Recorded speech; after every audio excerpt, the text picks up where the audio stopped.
Just because you're choosing to eat grain-free doesn't mean you need to give up decadent desserts like apple dumpling. I'm from central Pennsylvania, right near Lancaster County, so apple dumplings are one of my all-time favorites. Hi, I'm Christine, and if you're new here, I want to welcome you to Christine's Natural Kitchen, where I make healthy eating delicious and simple. Today I'm going to show you how to make totally scrumptious apple dumplings that are completely grain-free. I'm using flours like coconut flour and almond flour in place of grain-based flour.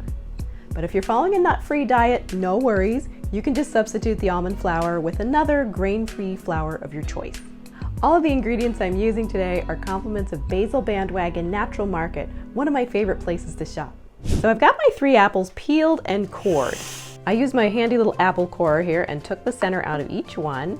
And then I sliced a flat piece off the bottom so that they sit flat like that. And then I've got some ingredients to put inside. I'm going to combine a tablespoon of butter, any butter of your choice. And then I have a teaspoon of our monk fruit sweetener with erythritol and 1 teaspoon of cinnamon. I'm going to stir that together and stuff that in the middle when we're ready to roll them in the dough. But first, let's make our dough. Oh, and by the way, I've got my baking pan here and it's all lightly greased and ready to go. So I'm a big fan of making pie dough in the food processor. It just makes it really easy. I've got 3/4 cup of almond flour, 1 tablespoon of coconut flour, and 2 tablespoons of arrowroot powder, 1/2 teaspoon of salt, 1/8 teaspoon of baking powder, and 1 teaspoon of our monk fruit sweetener. Now just whiz this together.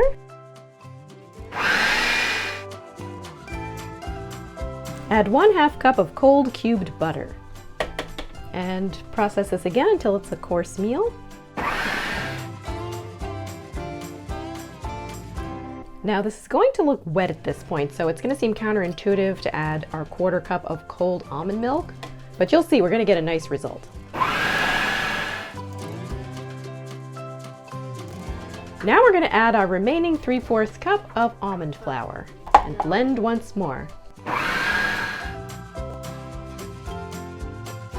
As with all of my recipes, if you can't have nut flours, you can definitely substitute other gluten-free flour. I've got a piece of parchment paper dusted with some arrowroot flour, and I'm going to transfer my pie dough here.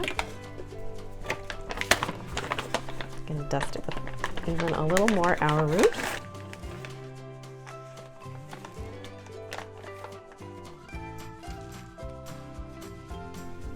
And then I'm just going to shape it into a flat disc.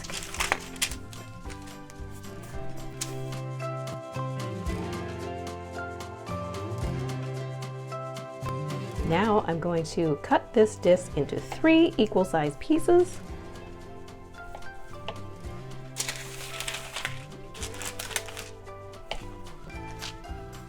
And I'm going to roll each of these into its own little flat disc.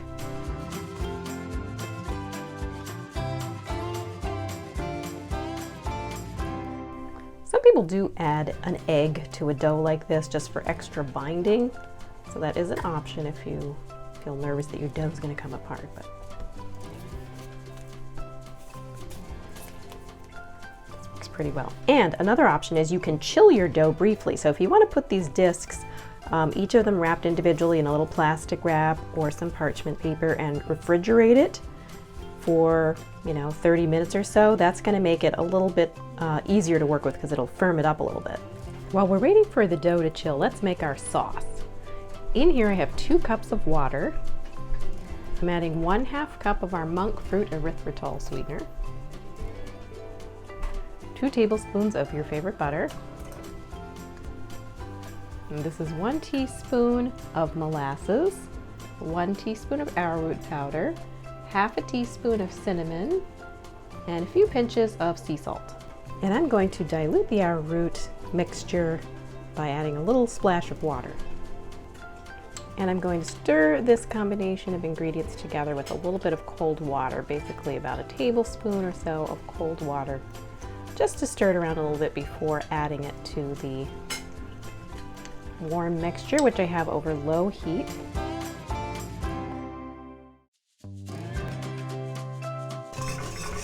So I'm simmering these ingredients together over kind of a medium-low heat, just for a few minutes until the butter and the sweetener dissolve. And then let's go ahead and add our molasses arrowroot mixture and just simmer that together for a few minutes. Okay, I've got my chilled disc of dough here. I'm going to put it between 2 sheets of parchment paper and roll it out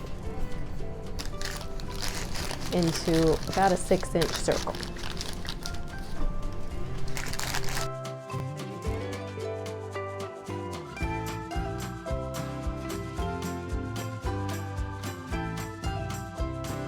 Now we're going to take one of our apples, put it in the middle, and put a little scoop of this butter cinnamon sweetener mixture right in the center. And some people like to put nuts and dried fruit like raisins in there too. You can do that. Now the idea is to use the paper to carefully work the dough all around the apple.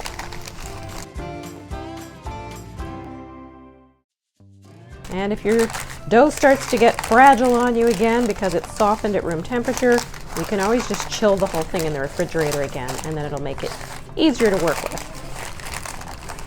Keep in mind that grain-free pastry is going to be a little bit more fragile than, traditional pastry.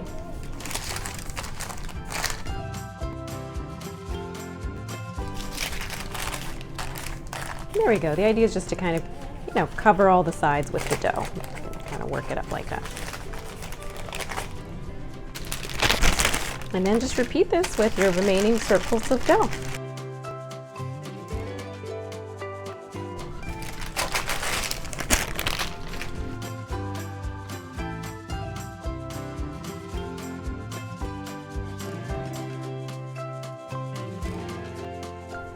Now I'm going to bake these in a preheated 350-degree oven for 30 minutes. I'm going to reduce my sauce even further, so I put it back on the heat and I have it over kind of a low-medium, sort of a strong simmer as you can see, and I'm letting that cook down while the apples are baking for 30 minutes. At this point you can also feel free to taste it, and if you want it a little sweeter, feel free to add more of your monk fruit sweetener. You can add up to a ½ cup more of the erythritol monk fruit sweetener. You can also make little adjustments, like add a pinch of nutmeg. You can add a little squeeze of lemon juice if you like, so feel free to adapt this to your taste buds. So now after the 30 minutes of baking has passed, we have our nicely reduced sauce, and we're just going to spoon this over the apples.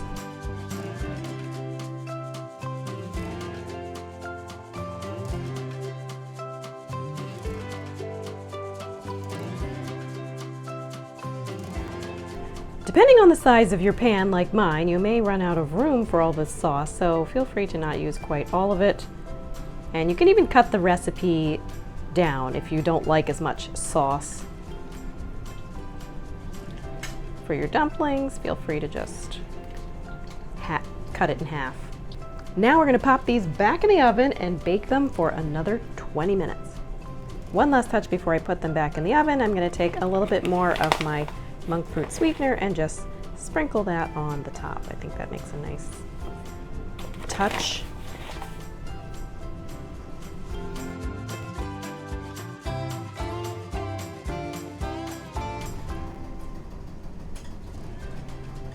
So here is our finished apple dumplings, fresh out of the oven.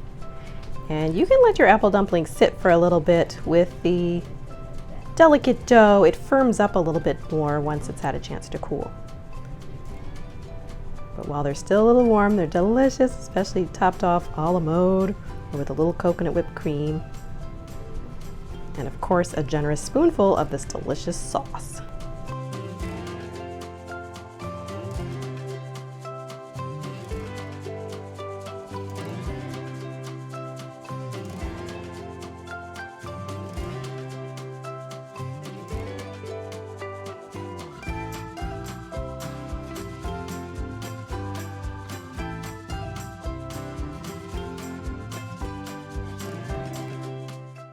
Okay, we gotta wrap this up quickly because I have a warm apple dumpling waiting for me. Let me know in the comments below, what's your favorite? Red apples or green apples? Thanks for watching, and if you found this video helpful, please let me know by giving it a thumbs up.